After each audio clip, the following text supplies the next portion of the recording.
Strategic relocation, bugging out early. That's what we're going to talk about today. Welcome to the podcast where we talk about topics like this and others, encouraging us all to live a life with God Almighty at the center, biblical Judeo-Christian values. I am blessed to serve you as host, bio link in the show notes. I'm not going to go through a whole bio, but I'm going to do some examples of why you may want to listen to what I have to say, not just because I have a microphone or a podcast. And I have a long setup of why I'm talking about this, because we've talked about it in the past. First, I'm a Christian and I give glory to God. I've lived through some nasty situations. I've grown to be mature age in a profession where a lot of men die young. Not because I'm better than those men, but because God chose to have mercy on me and has a purpose for me. I think part of that purpose is helping share the information. By God's grace, He's also made me able to teach and be an orator and pass this information on. So that's what I'm trying to do. I have seen civil unrest in this country, and I have seen the collapse of civilization in another country. And I try and be a student of this. I have read a lot of books on the topic, consider myself a student of it. Got above a 4.0 in high school. It's really irrelevant except to say that I got good grades. I got higher than that because I was taking college classes in high school. But I joined the Marine Corps at 17. Shipped out just after graduation. When I got out, obviously, being a veteran, got free college. I went for a little bit, studied mostly history and geography. Got straight A's. I stopped going because I thought they were pushing not education, not finding the truth, but subscribing to a worldview, several worldviews that I didn't agree with, that I thought were garbage and just prima facie wrong on their very face, let alone digging deeper. They were pushing ideologies and worldviews that I didn't agree with. And I'm all for education, but I'm not for indoctrination. That said, I did study quite a decent amount of geography, and I study history. I think just last year, because Audible gives you a recap, it said I read something like 52 books. Not all of them, but a lot of them on this subject. Survival, post-apocalyptic stuff, studies of this kind of thing in history. But just last year, 52 titles. I don't know if it counts the ones that didn't finish, because if a book is just bad, I'm not going to finish it. But I read a lot of books. I read a lot of books. Try to. That said, the number one book I think you should read on this is the Bible. Yeah, of course. It's your guide for life. It's the instruction manual for people in all aspects of life, including civil unrest, collapse of civilization, famine, sword, pestilence, right? All that's in the Bible. You see many times examples of the collapse of society, collapse of civilization, one people being conquered by another, famine. Want to learn about a bug out? How about Exodus, right? So the Bible should be your number one guide in life, and this topic is no different. Some other ones I'm going to recommend, if I had to boil it down to a few, would be Sir John Glubb's The Fate of Empires. It's not long. It's more of an essay than a novel. Sir John Glubb's The Fate of Empires. James Wesley Rawls' Patriots. Strategic Relocation. I forget the author, but the book is called Strategic Relocation. Goes through all over the world, but out here on the U.S. of good places and bad places if the peanut butter and chocolate hits the fan. And then Survival Theory 2. I don't remember the author of the last two, but you can probably find them. Survival Theory 2. That book goes over human starvation in the modern world, like in the 20th century. Human starvation. That is something in ancient times that happens. It happened in the Balkans in the 90s. In Europe in the 90s, people were starving. Millions and millions of people, largely due to communism, but other things too, caused mass starvation and collapse in the 20th century. Those are some good resources if you want to review the topic. Oh, another one I'll throw in there is Days of Noah. It's a work of fiction, but it has a lot of good facts in it and good verses in it. Days of Noah, it's a series. Mark Goodwin. Anyway, those are some good places to get you started if you're interested. Okay, so why am I talking about this now again? Well, let me say, first off, I am not a prophet. Those other reasons I listed are reasons you might want to listen. Not because I'm a prophet, not because I see the future. I don't. But I do know that God says to watch and be ready. Jesus talks about the end times, tribulation such has not been since there was a nation. Right? And there's been some pretty nasty tribulation since there were nations. Greater is coming. I believe that because Jesus said it. Jesus also said nobody knows the day or the hour. That's certainly not me. So anybody that tells you, oh, they know the day or the hour, right? What was the stupid pagan Mayan 2012 thing or Y2K, right? Nobody knows. So if anybody tells you they know, that's the first red flag of they don't know. If you read your Bible, going back to that should be your first thing that you study in life. The main thing that you go to, your one source for truth. There's a pretty easy test for false prophets and a punishment, but a good test for are they a false prophet or not. But right off the bat, nobody knows the day or the hour, certainly not me. And history often rhymes. One of the books I mentioned, Sir John Glubb, The Fate of Empires. He goes through, and this was not written recently, right? He was born in the 1800s in Britain when it was still a major world power. And he goes through ancient civilizations and the life cycles of empire. And when you read it, even though guy was born in the 1800s in Britain, you read it today and look at what's going on, and it is bone chilling. For reasons I listed it, you should read it. It talks about the different life cycles, and it's eerily similar throughout history, throughout time, throughout different peoples. And in general, the life cycle of an empire is about 250 years. Well, this year, if you count 7076 as a start, it's about 250 years, the life cycle of empires. And so, well, Rome lasted, 1,000 years, and it did, but not in the same state, right? There was the Roman, if you're a student of history, again, as I like to be, there was the early days of Rome, there was the Roman Republic, there was the Roman Empire ruled by emperors, there was the bifurcation of the Eastern and Western Roman Empire. We had the rise of Constantinople in the East, very different from the other Roman Empire, and then we have the Holy Roman Empire, could argue was an offshoot of that, based in Germany, based on the Roman Catholic Church, the Holy Roman Empire.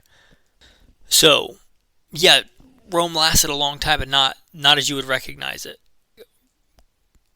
The Roman Empire of Constantinople, far, far different from the early Roman Republic. And, right, Rome's still there. People still live in Rome, but it's hardly the Roman Empire. That empire collapsed. Right, so whatever happens in America, likely some people will still live in America. It just won't be America that we would recognize or that our forefathers would recognize if something were to happen. That's one reason. Another reason is, it seems to me even in my lifetime, I don't really care what your politics are, but it seemed to me, not all that long ago, that Democrat, Republican, you could sit down and have a discussion, and many things weren't about politics. It seems today that everything, some way or another, is politics. You talk about the weather, politics, global warming. Cows are going to destroy the planet. Too many people on the planet, which is a major worldview problem, because one of the first things we're told to do is be fruitful and multiply and fill the earth and subdue it. And I haven't done some brief studies on this on geography and stuff, and if you put everybody in the population density of New York City, Earth, the entire population of the world would fit in Texas. Right? A lot of people think there's too many people because they live in people hives. They live in cities on top of each other. But large parts of the globe are vastly uninhabited. Thinking of somebody that lives in a cabin in the woods that just went for a ruck this morning. Could walk for months and months and months, maybe years behind where I live and not see a single person if I didn't want to. Millions and millions of acres of public land that adjoins to millions and millions of acres of public land. Vast stretches of wilderness. This is America. So politics in the weather, politics in geography. Politics, and you would think something as simple as we should not mutilate the genitals of our children would not be political. It would just be common sense. That's political. So seems to me, modern times, a lot of things are political. Whereas before, there was a few things that were political you could debate about. The other big difference is that it seems like, again, not all that long ago, most people, left or right, Democrat or Republican, could sit down and have a conversation. you might disagree about how you wanted to get there. Maybe one party wanted unions and labor unions, the other party wanted right to work and things like that, but you could have a civil discussion. It seems like now, by and large, they're so bifurcated, they're so far removed from each other that it's hard to even have a discussion. Non-heated discussion. It seems like they both want vastly, as before, they might want a similar, they all wanted a better America, a brighter America for Americans. It seemed like that was pretty standard. They just may agree on how to get there. It seems like people don't even want America to be as good or better than it once was. They feel this guilt for who they are, for the wonderful things that our forefathers have built, and they want to tear it down. How do you have a discussion with that? That's a completely different worldview. It's, you shall love your neighbor as yourself. Well, when a lot of people hate themselves, what do you do with that? Well, that's another reason I'm talking about this. More topically, I want this to be a more long-lasting episode. With riots and stuff and looting and things like that, I worked L.A.P.D, I worked Fugitive Recovery, I worked some of the nastiest streets in the country. I've done riot control stuff. Worked as the commander of a tactical team to stop active shooters. I got to see civil unrest here in America, and we saw it not that long ago with George Floyd, and we're seeing it again in having to do with these large swaths of third world immigrants being brought here, and the tension that that brings with it, and people looting, rioting. And look, I'm all for the Bill of Rights, right? The first 10 amendments. I'm all for freedom of speech, the right to worship. I'm all for the Second Amendment, as you may deduce from my content. I'm all for the Third Amendment, not quartering soldiers in my home. I'm all for the Fourth Amendment, right against search and seizure. I'm all for the Fifth Amendment, right to a speedy trial by jury, right? You should know your amendments. I'm not going to go through them all, but you should have a basic understanding of your rights. I'm all for the right to peaceably assemble and the right to protest and redress grievances. Destroying property, right? Looting, rioting, hurting people, killing people. That's not part of it. We see that happening again. And you got to hand it to these Antifa, socialists, whatever you want to call them. They're out there protesting in like minus 20, minus 30 degree weather. You got to hand it to them. And as one of my patrons pointed out recently with some pictures, some of their arms, their weapons, they're legit, and they're training. A little wake-up slap in the face for you. Are you training? Do you have good equipment? Are you taking it seriously? Or are you just carrying your little LCP in your pocket to check a box, to have a security blankie? Are you training? Are you serious about it? But I'm going to get off that soapbox. But we see that happening. We see it happening in cities. And that's in the middle of winter. Again, I don't see the future. Will it be another summer of love? Mostly peaceful protests where 51% of the people there are not burning and looting and killing people, but 49% of the people are. That would be a mostly peaceful protest, right? Or you could call it looting, rioting, civil unrest. We see massive, massive fraud. Going back to Sir John Glubb's The Fate of Empires, you could tie this into decadence. Tying it into something much more important, the Bible. You see all throughout the Bible, time and time again, God's people, when they turn away from Him, He gives them over to what they want, right? To be away from Him.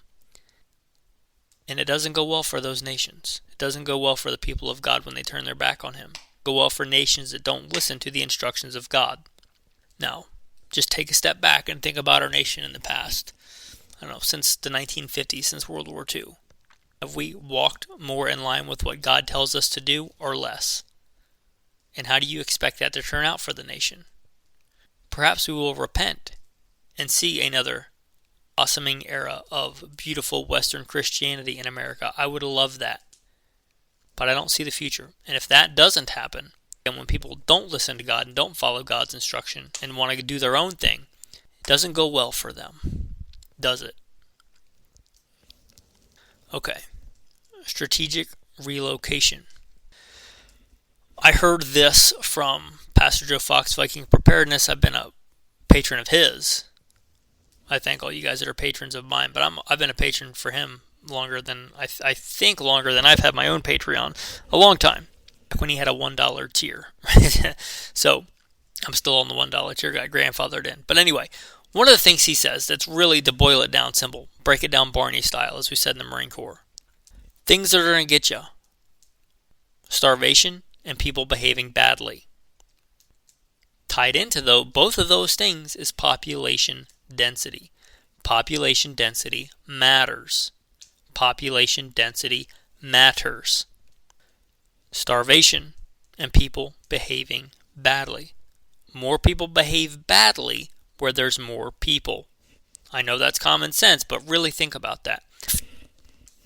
10% of the people now are scumbags. Bad people. People you do not want to interact with on a daily basis. 90% are good, 10% are bad. And that ranges from, they would just steal from you if they got the opportunity and you wouldn't be able to catch them and they reasonably thought they could get away with it, to, maybe hopefully it's 1% or less that are child molesters, that are rapists, that are murderers. These people are in society right now. That will go up the more people think they can get away with those things, because sadly, there are people that would do those now, but they don't want to suffer the consequences of getting caught. Well, when those consequences go away, they will give themselves over to their debased passions and sin. What is that number? What does it go up to? Well, it depends on the situation. And then we get into, if people are starving, what will the average person do when they're starving?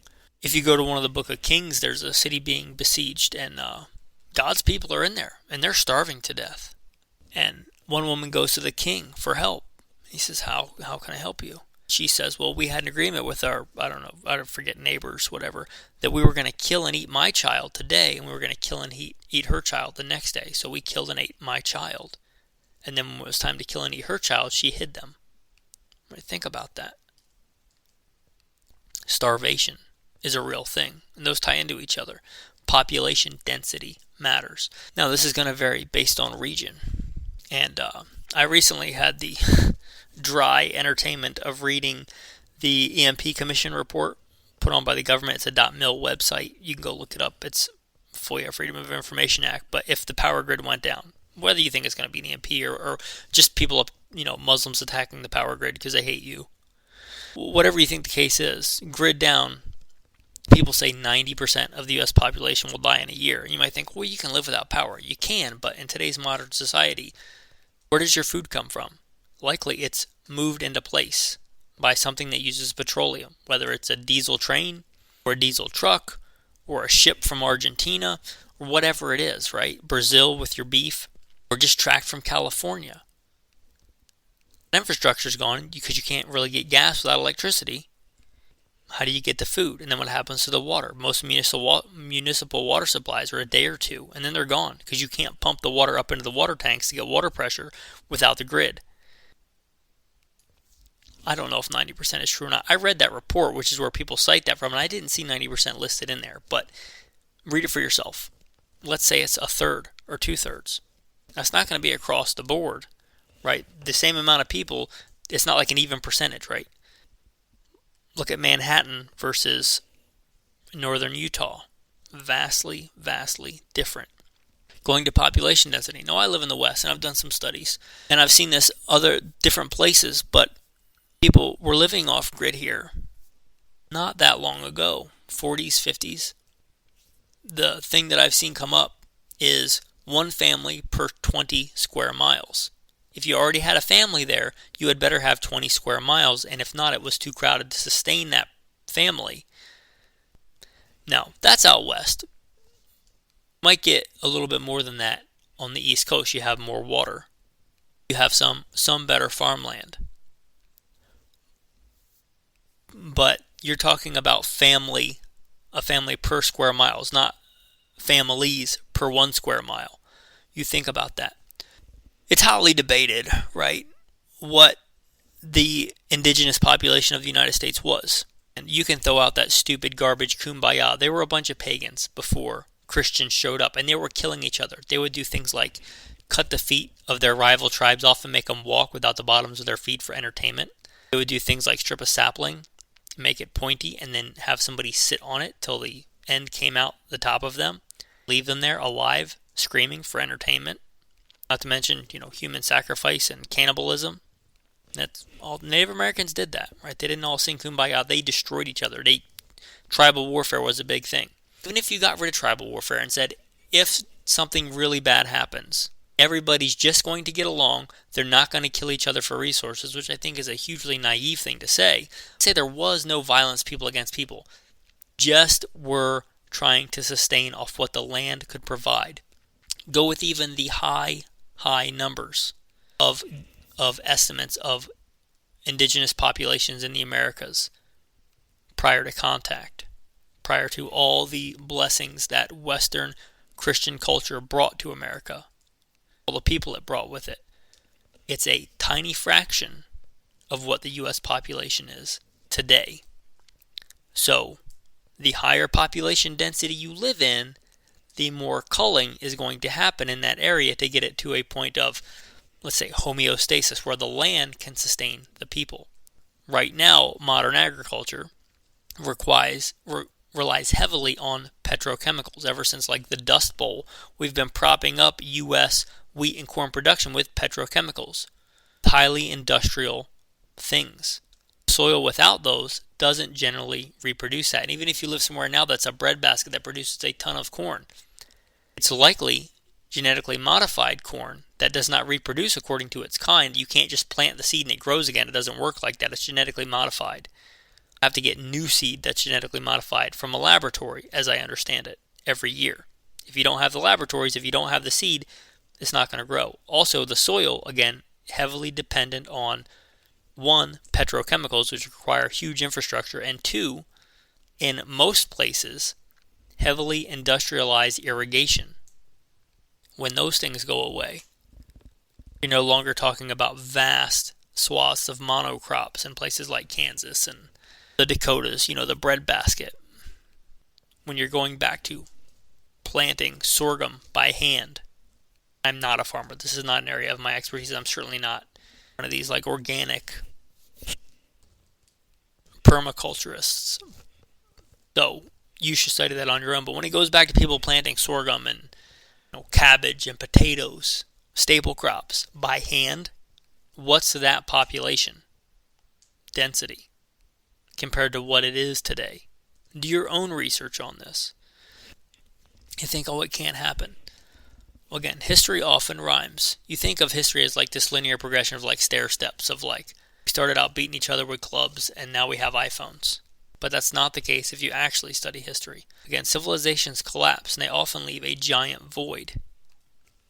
Going close to home, there's evidence that a long, long time ago, Native Americans in America mined copper. Argue whether other civilizations came here and mined the copper and used the Native Americans to do it or whatever, but Native Americans at one point understood copper and using copper for more than decoration, as I understand it. Going back to Native American tribes killed each other in mass all the time. That was lost thousands of years ago, and they never rediscovered it. They didn't get metallurgy again until Europeans brought it. It was lost technology. If we look at ancient Rome, they had hot and cold running water in ancient Rome. For the average citizen, not the uber wealthy, right? The average citizen had access to hot and cold running water in Rome. Well, that went away. That wasn't common again anywhere in the Western world until the 1900s. You're talking almost 2,000 years. That was lost. The ancient Romans had antiseptic. Their soldiers carried first aid kits on them with compounds that killed bacteria and viruses, and they used them on their wounds. That wasn't understood again until the middle of the 1900s, right? In living memory for some people. It was lost. People died in mass, right, in World War I still, due to massive infections. They didn't understand the basics of cleaning wounds with compounds that killed bacteria. That was lost technology for a long, long time. If we have a massive collapse of things that caused the population to be so high today, modern monocrop agriculture, the power grid, massive irrigation and hydraulic engineering, the automobile, internal combustion engine, the mass, ease, and affordability of antibiotics, the not just abundance of food, but the overabundance of food. What do you deduce as a common sense person with a higher than room temperature IQ? What do you think is going to happen? What do you reckon is going to happen? When you look at the U.S. and you look at your area, how do you think it's going to fare compared to other areas? Now, I came to a lot of this on my own, studying it on my own, studying different things on my own, but I'm here to tell you, pretty much anywhere, this is going to ruffle a lot of feathers because this is where most of you live. That's why I'm telling you it's a bad area, because most people live there, right? East of the Mississippi River. The majority of the U.S. population lives east of the Mississippi, which is the smaller part of the United States. Anywhere east of the Mississippi is probably really bad. Even if you're like, I live in the country, I have to go a whole 2 miles before I get to a Dollar Tree. Oh, that's you might think that's the country, and compared to Manhattan, it is the country. Compared to historical population density maps, it's not the country. Nashville might listen to country music. Might have a lot of dudes there in pickup trucks. That doesn't make it the country. Look at the population of Nashville today versus the population of London, the largest city in Europe, depending on the time frame in the Middle Ages, either London or Paris. Look them both up. Look at the population of Nashville today versus London or Paris in the Middle Ages. It was a highly evolved society, but prior to, petroleum products. Look at those populations and tell me you live in the country. Well, I live 20 miles outside the city. Okay, well, what do you think is going to happen to those millions of people, hundreds of thousands of people?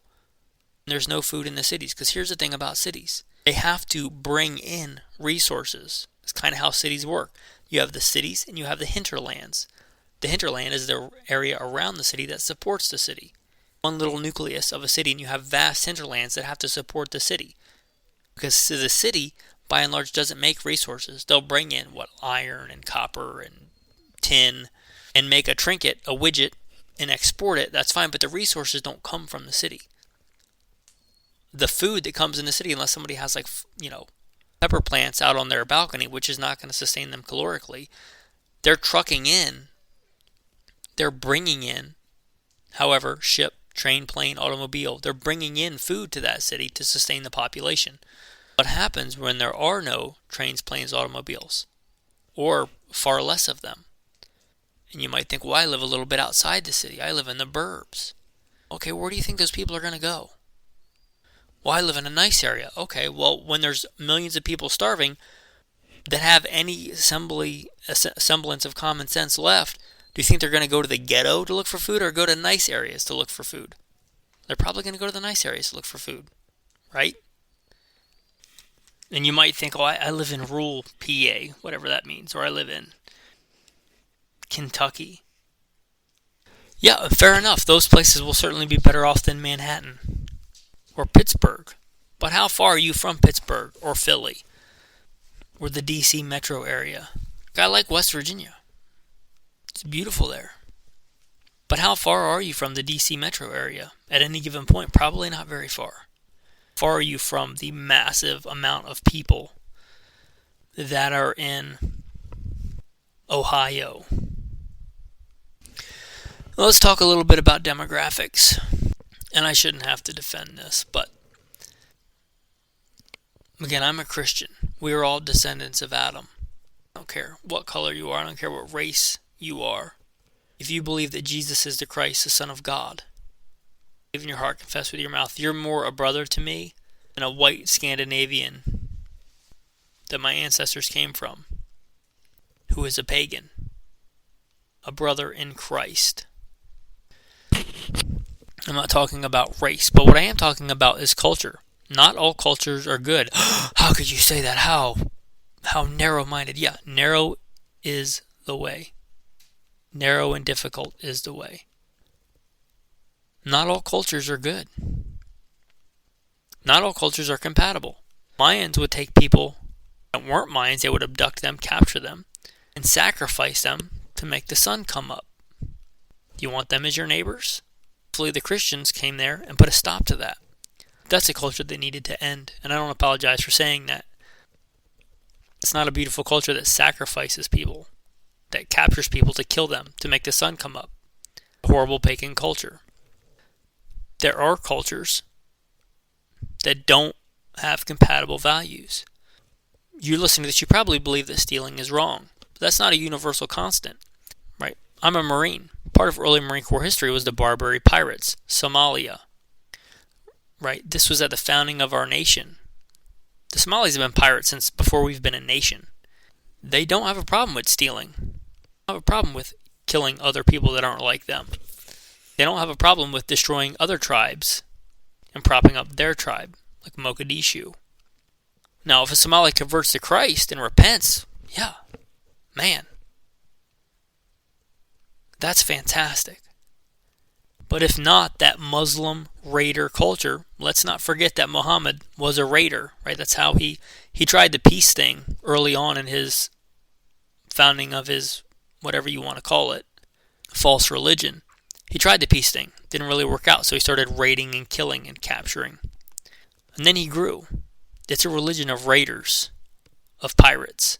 Also a religion of child molesters, if you go by them following the main person in their religion. If you live a life like Christ, you will live a life sacrificing and working hard to help other people.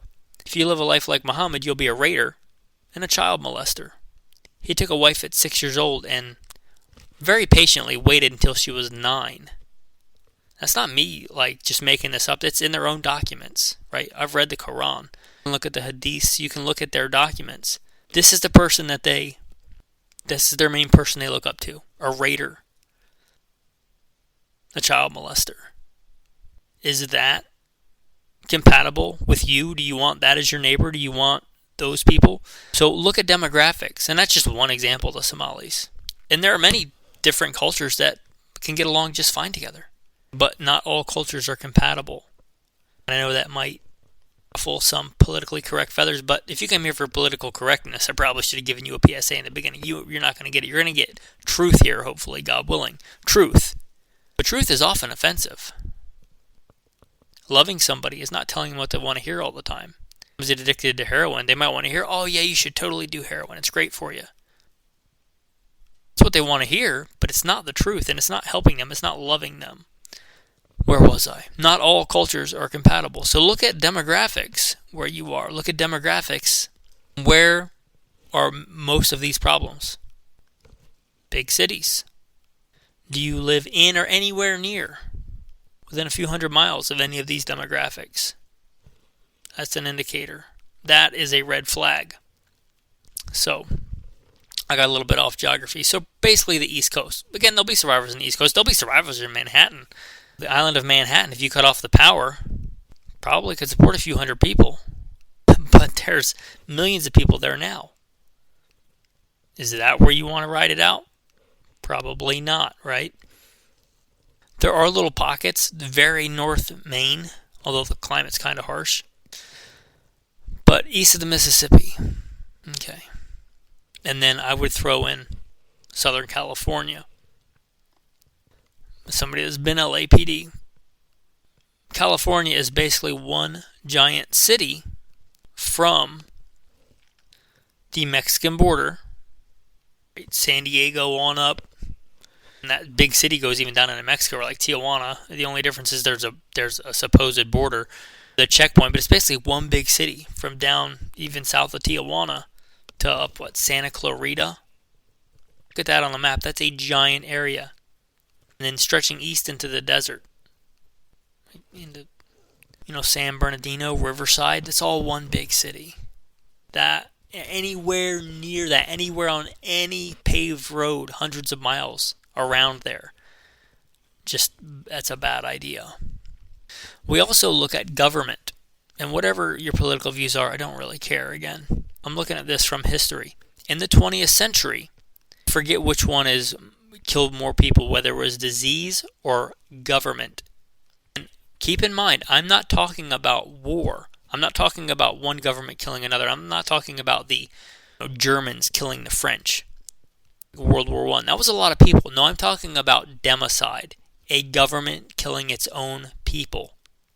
It was either the first or second. I forget which one. I think first, but I could be wrong. Let's go first or second. And that's against disease, right? That's against disease.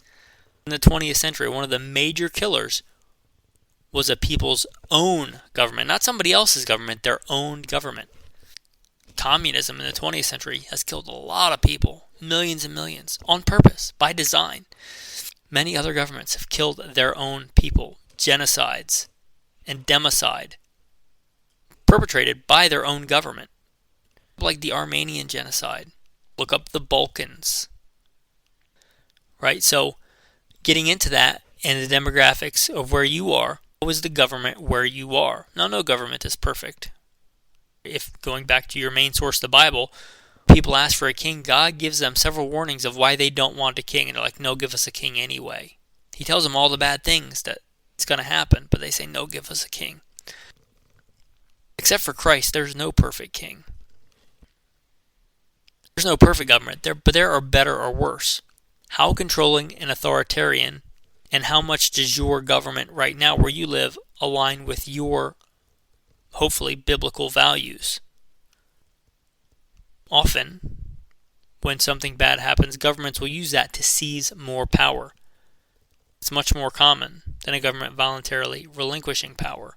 It will seize more power. So, until it collapses in the dying death throes of an empire, if that government lashes out, what kind of government do you live under? And there are many layers of government in the United States, right? Federal, state, local, down to your HOA. I hope you don't live in an HOA. You just want more government, I guess. But you get what I'm saying. How much do those align with your values? And what happens when they're in their death throes, grasping for more power? That's something to consider. How is the government in places where you're looking at now? And here's the thing. Don't you want to live in an area where the government aligns with your values now? Even if nothing goes wrong, even if the peanut butter and chocolate doesn't hit the fan, even if great tribulation doesn't happen until your grandkids' day or even after that? Don't you want you and your children and your grandchildren to grow up in a free place that encourages biblical values now? And again, no place, even in America, is perfect. But there are definitely places way better than others. So whether times get bad or not, don't you want to live in one of those places? Think about that. And then think about this. Your ancestors. I don't care where you're listening to this from. I don't care if you're a Native American listening in America. Your ancestors did not come from where you live now. Native American tribes moved and killed each other and moved into new territory all the time. That happened way before Columbus. That happened way before Lewis and Clark, right? That happened way before Cortez. We're killing each other and displacing each other all the time. Why? For greener pastures, for a better life. Those people would have to kill and displace other people. They would travel across perilous oceans. They would suffer hunger and cold and heat, hacking their way in a wilderness. And many people today aren't even willing to pack up and move and look for a new job. It's easy for you to say. You know what? It actually is kind of easy for me to say because I've done it many times. Probably should have mentioned in the beginning, but I've lived in many of the states. I've been to, I believe, all the 50 states except for Hawaii. I've lived in a bunch of them. I lived as a nomad basically from the time I was 17 in the military up until this past year, where my wife and I bought a little cabin. Brief periods where I would live in one place, but I lived as a nomad. Lived everywhere from Florida to Alaska. I moved many times. And I've started to build a life somewhere and realized that's not somewhere I want to live. I was L.A.P.D. That was a decent career job, right? For most people, they would look at that and be like, why would you ever quit that? I thought I was crazy for quitting L.A.P.D. I had a good reputation there. I thought I'd be crazy if I stayed. I left. I left California without a job. I just left. Why? Because I didn't want to live in a place like that. I've moved somewhere and had it not work out. Years and years ago, it's probably 15 years ago now, I heard about the Free State Project. Maybe 12 years ago, I forget. The Free State Project, New Hampshire. I was like, that sounds great. Live free or die. Great motto. I moved there from what I would consider free America, which I'll get to. And I moved all the way from the west part of the country to the east part of the country again. Well, I'm from the south originally, but I moved all the way up to the northeast, Yankeeville, to New Hampshire. Now, I'm not going to rag on New Hampshire. Compared to what it's surrounded by, it's pretty free. Compared to Massachusetts, compared to New York, compared to Rhode Island, it's pretty free, but man, you're setting the bar real low. I moved out there from what I would consider free America, the Wild West, Wyoming, Idaho, Montana area, and I was like, this is way worse than where I moved from. So I moved somewhere and had it not work out. Guess what? I didn't die. I quit that job and moved back and found another. And I had a very, very good job when I met my wife in a very large metropolitan area, not because I really wanted to live there, but because I was offered a job which I thought had a noble cause of stopping active shooters. And we had a very large active shooter situation in America, and the city I was in, they wanted to get serious about it and prop up an active shooter response team. They wanted me to head it up. And I thought, you know what, I should probably do that. And I did, and I set it up, and I got it on its feet, and I ran it for quite a while, and I got it to the point where it was running. Built it from the ground up. I met my wife by God's grace, and we both were like, we don't want to live in this big city, in this metropolitan area that doesn't align with our values. I'm not going to say where that was because it might OPSEC or whatever.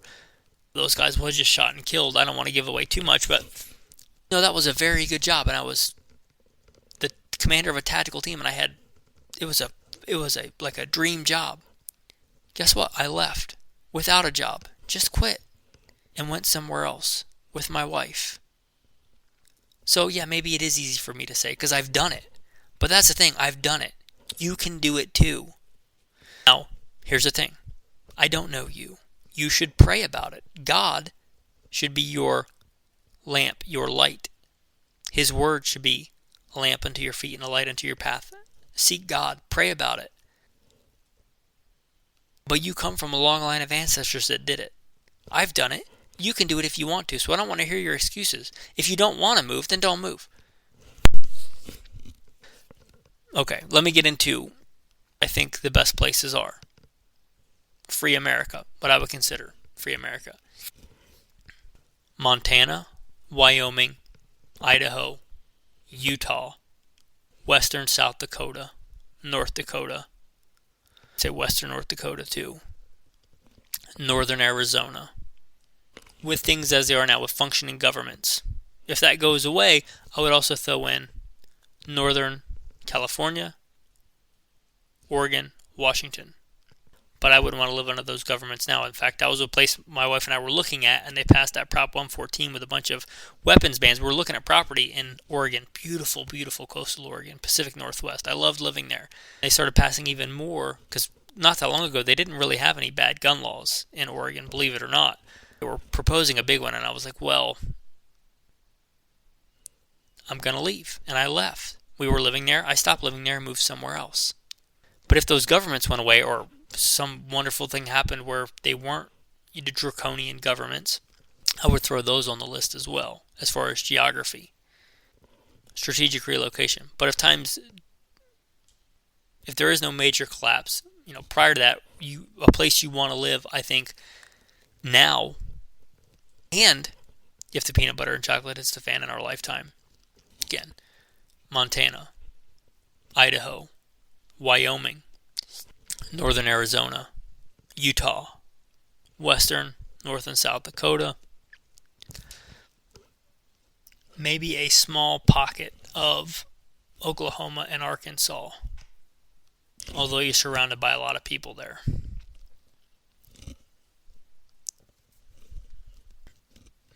That's where I'm telling you to look. If you want more on those specific geographical locations and information, strategic relocation. In fact, I have it in front of me. It's next to the fireplace. Let me grab it. Strategic Relocation, North American Guide to Safe Places by Joel M. Skousen. Now, I got this book recently. I live where I live on purpose. Again, giving up good jobs and good careers. And I live where I live on purpose. I like that. I like that I can walk out my front yard and go shooting. I like that I can bring up Jesus Christ, my Lord and Savior, in a conversation and I get looked at And that's just a normal part of day-to-day conversation. But his book gives the highest marks for Idaho and Utah. I would concur. And again, I got this book very recently. So, do what you want with this information. Again, I'm not a prophet. Compared to history, though, if you're thinking about moving, now is a much easier time to move. So, maybe there is a significant portion of the population that's thinking about this. So I thought it would be a good time to go over it again, maybe in a slightly different format. I hope you appreciated it. Tactical tip of the day. Hopefully many of you hike, ruck. Practice it with your survival bags. If you're listening to this, you're probably into survival. Your get home bag, your bug out bag, whatever. Practice with that, and hopefully you live somewhere where you can just shoot. But if you don't, try and plan it out sometime so that even if you can't just walk around and shoot, because you don't live in free America, maybe your buddy can drop you off with your bag a few miles away from the range. Leave your major range bag and stuff with your buddy, and then you ruck there. When you get there, you shoot a couple practical drills with your bag on, taking your bag off, things like that. With the round that's in your chamber that you've been rucking with that maybe got sweaty and nasty and dirty. Practical drill, Mozambique or something. With your gear, with your kit. That's your tactical tip of the day, your tactical verse of the day. Come out from among them, and be separate, says the Lord. Do not touch what is unclean, and I will receive you. Thanks for listening, and have a blessed day.